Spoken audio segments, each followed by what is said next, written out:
commentary opened up this discussion by describing 12 million people potentially dying from starvation, making this the biggest refugee crisis, the biggest starvation crisis of this century, and perhaps even in history. Can I ask, it does deserve deep attention. Should the international conversation not be more affected by what we are seeing happen in this crisis in Sudan?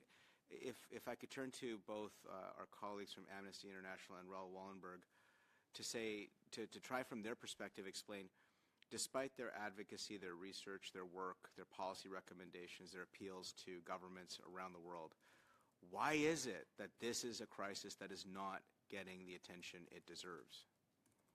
Perhaps Amnesty could start. Merci. C'est une très bonne. Thank you. That's a very good question. Once again, it's a very broad-based one.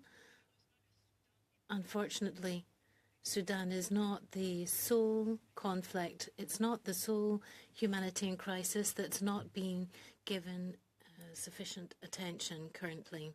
The reason for this is that the international system is no longer working.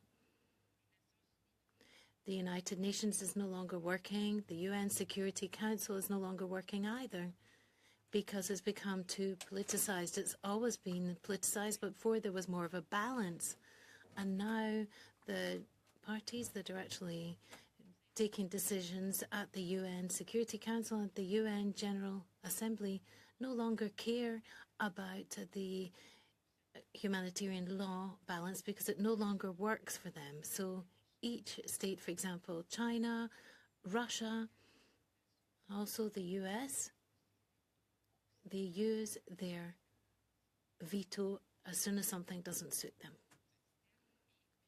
The system really is broken, and that is why everything becomes highly politicized and our attention is diverted elsewhere. And in the meantime, the states within the UN Security Council are actually stoking these conflicts throughout the world while our backs are turned and the cameras, the media and the lights are not at all trained on these crises. So we have to work on repairing the UN system.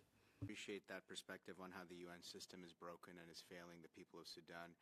Perhaps then our colleague at the Raoul Wallenberg Center could spend some time describing why is it that the major media have not been appropriately shedding the kind of attention that this crisis warrants? And in terms of the lack of attention, there's really there's no explanation for it. I mean, other than a derelict of duty by everyone in any form of power or anyone who has a platform, because there's also a lot of inaccurate information, even a failure to even document basic information about Sudan, yeah, there's no way to explain it other than a failure. Thank you very much.